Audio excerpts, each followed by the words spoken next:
Hello friends, आज हम यहाँ पर पढ़ेंगे क्षेत्रमिति मेंसुरेशन। और क्षेत्रमिति को हम जो पढ़ेंगे, मेंसुरेशन में पढ़ेंगे, वो बहुत जीरो लेवल से लेकर के हम अपर लेवल तक जाएंगे। ठीक है, बस आप लोगों से एक रिक्वेस्ट है कि आप लोग अधिक से अधिक मेरी वीडियो को शेयर करें अगर आपको पसंद आती है तो।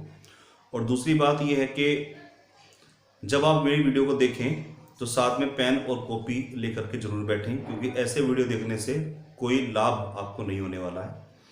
तो आपको पेन और कॉपी लेकर के बैठना है और बहुत तसल्ली पूर्वक वीडियो को देखना है। ठीक है, तो देखिए, मेंसुरेशन को हम सबसे पहले समझते हैं कि क्षेत्रमिति को जो है वो कितने हिस्सों में डिवाइड किया हुआ है। ठीक है, तो देखते हैं, चलिए। तो क्षेत्रमिति जो है हमारी, क्षेत्रमिति को इंग्लिश में हम कहते हैं मेंसुरेशन बोलते हैं। और इसको हमने दो पार्ट में डिवाइड किया हुआ है। हमने नहीं, पहले से ही दो पार्ट में डिवाइडेड है। पहला पार्ट है इसका क्षेत्रफल यानी एरिया, और दूसरा पार्ट है बच्चों इसका आयतन। इंग्लिश में इसको बोलेंगे वॉल्यूम। बहुत तसल्ली पूर्वक वीडियो देखो और साथ में पेन कॉपी लेकर के बैठो, हर एक चीज को नोट डाउन करिए। ठीक है, तो ये क्लियर हो गया होगा। यहाँ पे दो पार्ट में हमने इसको डिवाइड कर दिया, एक क्षेत्रफल यानी एरिया और दूसरा आयतन यानी वॉल्यूम। ठीक है, अब हम ये जानने की कोशिश करें कि क्षेत्रफल क्या चीज है और आयतन क्या चीज है। ठीक है, तो देखिए, क्षेत्रफल क्या चीज है और आयतन क्या है, ये जानने से पहले आपको 2D और 3D के बारे में थोड़ी नॉलेज होनी चाहिए। तो 2D और 3D तो पहले हम डिस्कस करेंगे। हम क्षेत्रफल और आयतन को समझाने से पहले मैं आपसे डिस्कस करूंगा कि ये 2D और 3D, ये 2D और 3D है, ये क्या चीज़ है। ठीक है ना, तो देखते हैं 2D और 3D क्या है। तो देखिए, यहाँ पे जो D होता है, इस D का मतलब होता है डायमेंशन। इस D का मतलब क्या होता है? डायमेंशन होता है। यहाँ पर डायमेंशन को हिंदी में हम आयाम कहते हैं। और इस ब्रह्मांड के अंदर 4 तरह के आयाम होते हैं, लेकिन अगर हम मुख्य की बात करें कि मुख्य तरह के कितने आयाम होते हैं, तो मुख्य 3 तरह के आयाम होते हैं। एक लंबाई लेंथ, दूसरा चौड़ाई ब्रेड्थ, और तीसरा ऊंचाई यानी हाइट। ठीक है, तो 3 ही तरह के आयाम हैं। लंबाई है पहला आयाम, चौड़ाई दूसरा आयाम, और ऊंचाई तीसरा आयाम। तो देखिए, ऐसी आकृति, ऐसी वस्तुएं जिसमें सिर्फ और सिर्फ एक आयाम होता है, लंबाई, उसको हम कह सकते हैं ये 1D फिगर है। और हालांकि देखिए, इस ब्रह्मांड में कोई आइडियल रूप से 1D फिगर तो नहीं है। ठीक है ना, लेकिन हम फिर भी काफी हद तक कह सकते हैं, जैसे प्रकाश की किरण यानी रे ऑफ लाइट, प्रकाश की जो किरण है वो एक क्या है, वो एक 1D फिगर के अंदर आती है। ठीक है, कह सकते हो आप। दूसरा 2D फिगर क्या होती है? ऐसी फिगर जिनके अंदर 2 आयाम हो, लंबाई और चौड़ाई, जिसमें लंबाई और चौड़ाई दोनों हो, वो कहलाएगी हमारी 2D, द्विआयामी 2 डायमेंशनल फिगर। आपके चारों ओर कुछ 2D वस्तुएं होंगी, जैसे एग्जाम्पल आपकी कॉपी का पन्ना। आप अपनी कॉपी के पन्ने को बहुत ध्यान से देखिए, तो आपकी कॉपी का जो पन्ना होगा, जो पेज होगा, वो 2D होगा। उसमें लंबाई होगी और चौड़ाई होगी। इस तरह से और भी एग्जाम्पल हो सकते हैं। आपका हैंकी, आप अपने हैंकी को ध्यान से देखिएगा, उसके अंदर लंबाई होगी, चौड़ाई होगी, ऊंचाई नहीं होगी, यानी 2 आयाम हैं, तो हैंकी आपका 2D होगा। आपने अपनी दीवार पर कोई चार्ट पेपर लगाया होगा, तो चार्ट पेपर को ध्यान से देखना। आपका जो चार्ट पेपर है वो एक 2D फिगर है, आपके घर में पर्दा है वो एक 2D फिगर है। तो इस तरह से आपके दिमाग में थोड़ी बहुत इमेज बननी शुरू हुई होगी कि 2D फिगर कौन कौन सी हो सकती हैं। ठीक है, चलिए अब हम बात करते हैं 3D फिगर की। तो 3D फिगर क्या होती हैं? जिसके अंदर लंबाई भी हो, चौड़ाई भी हो और ऊंचाई भी हो, ये कहलाएंगे आपकी 3D फिगर। ठीक है, इसके अंदर लंबाई, चौड़ाई, ऊंचाई, लेंथ, ब्रेड्थ एंड हाइट होगी, वो सब कहलाएंगे आपकी 3D फिगर। आप अपने चारों ओर देख सकते हैं कुछ वस्तुओं को जो 3D हैं। जैसे एग्जाम्पल हम बात करें बहुत नियरेस्ट आपके, वो है आपकी किताब। आपकी किताब 3D है। आप अपनी किताब में देख सकते हैं, किताब के अंदर लंबाई भी है, किताब में चौड़ाई भी है और किताब में ऊंचाई भी है। इस तरह से आप देख सकते हैं, अपना रजिस्टर देख सकते हैं, आपके घर में संदूक रखा होगा, आपके घर में सेफ होगी, आपके घर में फ्रीज होगा, वॉशिंग मशीन होगी, एसी होगा, आपका खुद कमरा, जिस कमरे में आप, जिस रूम में आप बैठे हैं, वो कमरा भी क्या है, एक 3D फिगर है। आप खुद, हमारी जो बॉडी है, हमारी बॉडी भी क्या है, 3D फिगर है। तो अब आपके दिमाग में थोड़ी बहुत इमेज बननी शुरू हुई होगी कि 3D फिगर और 2D फिगर क्या होती है, ठीक है। तो फिलहाल चलिए अब हम बात करते हैं एरिया की। तो एरिया क्या है, देखिए एरिया ये है, एरिया की डेफिनेशन ये है, किसी भी 2D, एरिया की डेफिनेशन है किसी भी 2D आकृति, आकृति कह लो, यहां पे वस्तु कह लो, कुछ भी कह सकते हो, किसी भी 2D आकृति के द्वारा, ठीक है, जमीन पर या समतल पर, इंग्लिश में बोलेंगे प्लेन पर घेरा गया स्थान, घेरा गया स्थान क्षेत्रफल कहलाता है। तो बहुत सिंपल डेफिनेशन है, किसी भी 2D आकृति के द्वारा, किसी भी 2D आकृति, किसी भी का मतलब बहुत सारी 2D आकृति होती है, आगे अध्ययन करेंगे हम इस बारे में। तो किसी भी 2D आकृति के द्वारा जमीन पर या समतल पर घेरा गया स्थान वो क्षेत्रफल कहलाता है। आप देखिए ये एक पेज है एक तरह का, ठीक है। अब इस पेज को अगर मैं जमीन पर रख दूं या किसी टेबल पर रख दूं तो जितना स्थान ये घेरेगा, जितना स्थान ये कवर करेगा, वो कहलाएगा इसका क्षेत्रफल। आपका कमरा है, आपका कमरा इस धरती का जितना स्थान घेर रहा है वो कहलाएगा आपके कमरे के द्वारा घेरा गया क्षेत्रफल, ठीक है स्टूडेंट्स। तो थोड़ी बात आपको क्लियर हो रही होगी कि क्षेत्रफल क्या होता है। किसी भी 2D फिगर, यानी कोई भी 2D फिगर जितना प्लेस घेरेगी वो उसका क्षेत्रफल कहलाएगा, ठीक है। चलिए अब हम थोड़ा सा आयतन पर डिस्कस करते हैं। आयतन क्या है, तो देखिए आयतन की हम बात करते हैं। आयतन की डेफिनेशन है किसी भी, हाँ ठीक है, 3D आकृति या वस्तु के द्वारा आकृति या वस्तु के द्वारा यहां पे हम जमीन भी बोलेंगे, ध्यान रखना। किसी भी 3D वस्तु के द्वारा हवा या पानी में घेरा गया स्थान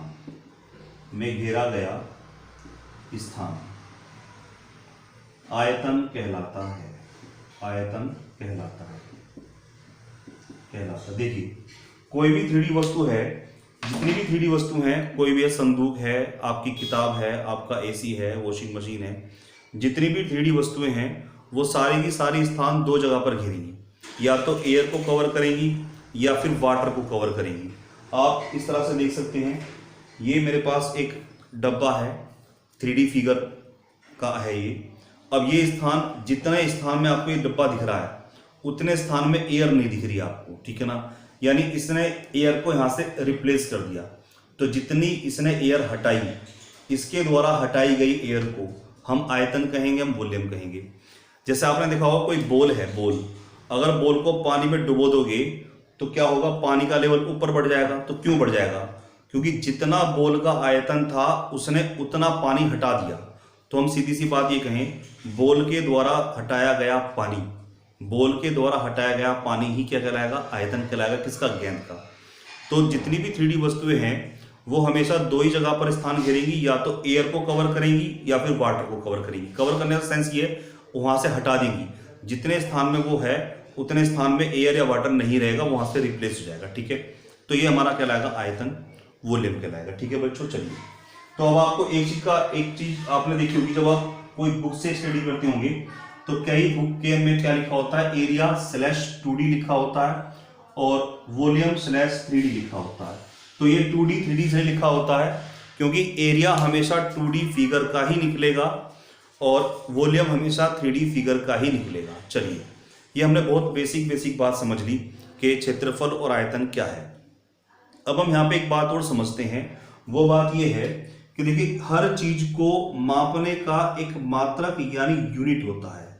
दुनिया में आप कोई भी चीज को मेजरमेंट करना हो तो यूनिट का यूज जरूर करते हैं, और हर चीज को मापने का, हर चीज को मेजर करने का जो मात्रक है वो डिफरेंट है। जैसे लंबाई को मापने के अलग अलग मात्रक हैं, जैसे मीटर, किलोमीटर, फीट, इंच, इस तरह से। वजन को मापने के अलग अलग मात्रक हैं, ग्राम है, किलोग्राम है, टन है, कुंतल है, और धड़ी वड़ी ये भी कुछ होता है ना। हाँ ठीक है। समय को मापने के भी मात्रक होते हैं, जैसे सेकंड, मिनट, घंटा इत्यादि। तो इसी तरह से क्षेत्रफल का भी कोई ना कोई तो मात्रक होता ही होगा। तो देखिए, जब भी आपको किसी भी आकृति का क्षेत्रफल बोलना है, मान लीजिए आपको अपने कमरे के फर्श का क्षेत्रफल बोलना है कि सर हमारे जो कमरे का फर्श है उसका क्षेत्रफल इतना है, कुछ भी बोलना है, तो ध्यान रखिए इसका जो मात्रक होता है वो होता है वर्ग इकाई। इंग्लिश में इसको हम कहते हैं स्क्वायर यूनिट, या इसको लिखने का एक तरीका होता है यूनिट का स्क्वायर। ठीक है। अब देखिए, जब भी आप किसी भी चीज का क्षेत्रफल बोलोगे, तो क्षेत्रफल जब बोलोगे कुछ भी न्यूमेरिकल वैल्यू में, मान लीजिए आप बोल रहे हैं कि आपके कमरे के फर्श का क्षेत्रफल 30, अब आप बोलेंगे सर मेरे कमरे के फर्श का क्षेत्रफल 30, अब 30 के आगे जो बोलेंगे वो कंपलसरी है, वर्ग आपको बोलना ही बोलना है, 30 वर्ग, ध्यान रखना 30 वर्ग बोलना ही बोलना है। अब आप 30 वर्ग फीट बोलते हैं, 30 वर्ग मीटर बोलते हैं, वो डिपेंड आप पे करता है कि आपने मेजरमेंट किस में किया है। ठीक है। तो आप बोल सकते हैं सर मेरे कमरे के फर्श का क्षेत्रफल 30 वर्ग फीट है, ऐसा बोल सकते हैं। आप बोल सकते हैं सर मेरे कमरे के फर्श का क्षेत्रफल 30 वर्ग मीटर है, आप ऐसा बोल सकते हैं।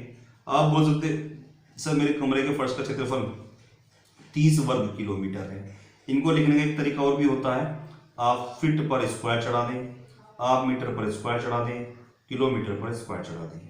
ठीक है। तो मात्रक देखिए, जब भी हम कोई चीज़ पढ़ रहे हैं और ख़ास तौर से ये मेंसुरेशन पढ़ रहे हैं, तो इसमें मात्रक का ज्ञान होना, मात्रक की नॉलेज होना बेहद और बेहद जरूरी है। ठीक है। चलिए, तो ये हमारे क्षेत्रफल का मात्रक हो गया। इसी प्रकार से आयतन का भी कोई ना कोई मात्रक तो जरूर होता ही होगा।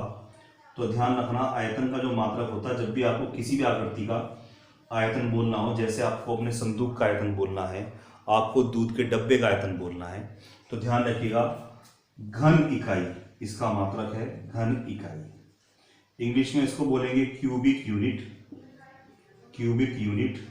शॉर्ट में इसको बोलते हैं यूनिट की पावर 3, यूनिट का क्यूब। ठीक है। अच्छा, अब आपको बोलना है सर मेरे जो एक घर में संदूक रखा है उसका जो आयतन है वो 50 घन मीटर है, आप मीटर बोल सकते हैं। आप बोल सकते हैं सर मेरे जो संदूक का आयतन है वो 50 घन फीट है, इस तरह से बोल सकते हैं। आपके दूध के डब्बे का आयतन 50 घन सेंटीमीटर है, इस तरह से बोल सकते हैं। और इनको शॉर्ट फॉर्म में लिख सकते हैं मीटर क्यूब, यहाँ लिख सकते हैं बच्चों फीट क्यूब, यहाँ लिख सकते हैं सेंटीमीटर का क्यूब। ठीक है। तो इस तरह से आप ये आयतन बोलेंगे। तो ये मैं आपको इसलिए पढ़ा रहा हूँ क्योंकि कई बार रेलवे एनटीपीसी ने या ग्रुप डी ने कई बार ये मतलब धोखा किया बच्चों के साथ कि किसी फिगर का एरिया पूछ लिया या आयतन पूछ लिया और 4 विकल्प दिए ए, बी, सी और डी, और चारों के चारों विकल्प जो दिए वो सेम दिए। जैसे मैंने यहाँ पे लिख रखा है कि 50 50 50 ऐसे लिख रखा, सारे सेम देगा। तो हम मात्रक को देख के पहचान लेंगे कि कौन सा एरिया और कौन सा क्षेत्रफल है। ये मैंने आपको इसलिए बताया। मान लीजिए आपके सामने मैं एक फिगर लिखता हूं, आप इसका स्क्रीनशॉट ले लें। ठीक है। मान लीजिए मैं आपके सामने कोई फिगर लिखता हूं और जैसे मैंने आपके सामने लिखा 60 वर्ग सेंटीमीटर, तो केवल इसको देख करके आप ये पहचान सकें कि ये क्षेत्रफल है या आयतन है। तो देखिए, जिसके आगे वर्ग लगा हुआ है वो डेफिनेटली एरिया है, और जिसके आगे मान लो मैं आपको लिख दूं 50 घन सेंटीमीटर, तो घन को देख करके आप ये पहचान लेंगे कि सर ये आयतन है। तो ये आपको पहचान होनी बहुत जरूरी है, ध्यान रखिएगा। चलिए, अब हमने यहाँ पे अभी तक जो पढ़ा वो पढ़ा क्षेत्रफल क्या है, आयतन क्या है, मेंसुरेशन का क्लासिफिकेशन पढ़ा, और हमने ये जाना कि 2D क्या है, 3D क्या है, और क्षेत्रफल का मात्रक क्या है, और आयतन का मात्रक क्या है। ठीक है। अब मैं आपको बता दूं, मैंने आपको कहा था कि क्षेत्रफल जो निकलेगा हमेशा 2D फिगर का निकलेगा। ध्यान रखिए, जो एरिया होगा हमारा वो क्या होगा, वो हमेशा 2D फिगर का निकलेगा, और जो आयतन होगा हमारा आयतन हमेशा 3D फिगर का निकलेगा। ठीक है, तो बात यह है कि 2D जो फिगर है, मैंने आपको कहा था 2D फिगर कई प्रकार की होती है, डिफरेंट डिफरेंट टाइप की होती है। तो यहां देखेंगे हम यहाँ पे क्षेत्रफल के अंदर 4 फिगर का अध्ययन करेंगे। सबसे पहले त्रिभुज का अध्ययन करेंगे, त्रिभुज यानी ट्रायंगल का अध्ययन करेंगे। नंबर 2 पर हम लोग चतुर्भुज का अध्ययन करेंगे यानी क्वाड्रिलेटरल का अध्ययन करेंगे। नंबर 3 पर हम लोग वृत्त का अध्ययन करेंगे यानी सर्कल का अध्ययन करेंगे। नंबर 4 पर हम लोग बहुभुज का अध्ययन करेंगे यानी कि पॉलीगन का अध्ययन करेंगे। ठीक है, आते हैं आयतन में। आयतन यानी 3D फिगर बहुत तरह की होती है। यहाँ पे कुछ फिगर का हम यहाँ पर अध्ययन करेंगे 3D में, जैसे बेलन का हम यहाँ पे अध्ययन करेंगे, इंग्लिश में इसको बोलेंगे सिलेंडर। नंबर 2 पर हम लोग शंकु का अध्ययन करेंगे यानी कि कोन। नंबर 3 पर हम लोग यहाँ पे गोले का अध्ययन करेंगे, गोला स्फीयर। नंबर 4 पर हम अध्ययन करेंगे यहाँ पे घनाभ का यानी क्यूबॉइड। नंबर 5 पर हम अध्ययन करेंगे यहाँ पे घन का यानी कि क्यूब का। नंबर 6 पर हम यहाँ पर अध्ययन करेंगे बच्चों प्रिज्म का। नुक्ता जरूर लगाएंगे, ध्यान रखना, इसको नुक्ता कहते हैं बच्चों। ठीक है, नंबर 7 पे हम अध्ययन करेंगे पिरामिड का।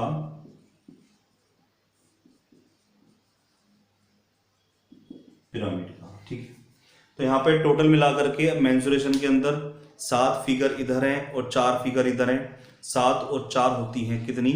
11 फिगर। तो 11 फिगर का हम यहाँ पे अध्ययन करेंगे। देखो, सबसे पहले प्री स्टेज के अंदर क्या है, सबसे पहले आपको इन फिगर के बारे में जानना है और बेसिक सा काम यह है कि 4 जो फिगर है इनके सारे सूत्र याद होने चाहिए, क्योंकि आप ये मान कर चलिए कि 50% चांसेस होते हैं कि एग्जाम में जो सवाल आएगा वो डायरेक्टली फॉर्मूला बेस आएगा। मतलब ये पहला प्री काम है कि इतना काम तो होना ही चाहिए आपके पास एटलीस्ट कि इन फिगर के बारे में पता हो, कौन सी फिगर क्या है, इसकी प्रॉपर्टीज पता हो, और दूसरा इनके फॉर्मूले पता हो। ठीक है, ये बच्चों मतलब ये हमारा बिल्कुल प्री स्टेज का काम है। तो आज की क्लास में इस एपिसोड के अंदर हम लोग इतना ही पढ़ेंगे और अगला जो एपिसोड पढ़ेंगे, नेक्स्ट जो एपिसोड होगा, वहाँ पे हम स्टार्ट करेंगे एरिया, और एरिया के अंदर हम पहली फिगर स्टार्ट करेंगे बच्चों ट्रायंगल। ठीक है, और ट्रायंगल पे हम लोग बिल्कुल ग्राउंड लेवल से लेकर के हम लोग अपर लेवल तक यहाँ पे अध्ययन करेंगे। ठीक है, तो आज के लिए बस इतना ही, और आप मेरे इन 5 प्लेटफॉर्म से जुड़ सकते हैं। 5 प्लेटफॉर्म कौन कौन से हैं? पहला प्लेटफॉर्म मेरा यूट्यूब चैनल, जो मेरे आपको मैं लिंक दे रहा हूँ, आप उनको सब्सक्राइब कर सकते हैं, मतलब आप जुड़ सकते हैं, कनेक्टेड हो सकते हैं इससे। यूट्यूब चैनल पर केशांत मैथ के नाम से आपको मेरा यूट्यूब चैनल मिल जाएगा। ठीक, पहला प्लेटफॉर्म हो गया। दूसरा प्लेटफॉर्म है फेसबुक पे, फेसबुक पेज है हमारा।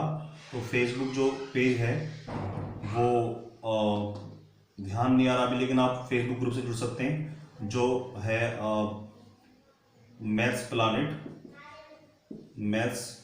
Planet bye केशांत sir. यही मेरा आपको प्लेटफॉर्म मिलेगा आपका ये टेलीग्राम पर। जैसे हम ट्रायंगल पढ़ेंगे तो ट्रायंगल के क्वेश्चन आपको कहाँ से मिलेंगे, ट्रायंगल की पीडीएफ कहाँ से मिलेगी, ये सब आपको मिलेंगे टेलीग्राम चैनल से। तो टेलीग्राम चैनल है मेरा, यही मेरा टेलीग्राम चैनल है, मैथ्स प्लानेट बाय केशांत सर। ठीक है बच्चों, ये हो जाएगा। और मेरी ऑनलाइन क्लास के लिए आप संपर्क कर सकते हैं मेरे मोबाइल नंबर 9319834222। और देखिए, आप लोगों से बस एक ही रिक्वेस्ट है कि ज़्यादा से ज़्यादा अपने ग्रुप में अपने फ्रेंड्स को ये वीडियो शेयर करें। तो बाकी हम कंटिन्यू करेंगे इसका एपिसोड 2 और शुरुआत करेंगे ट्रायंगल, एरिया ऑफ ट्रायंगल। धन्यवाद।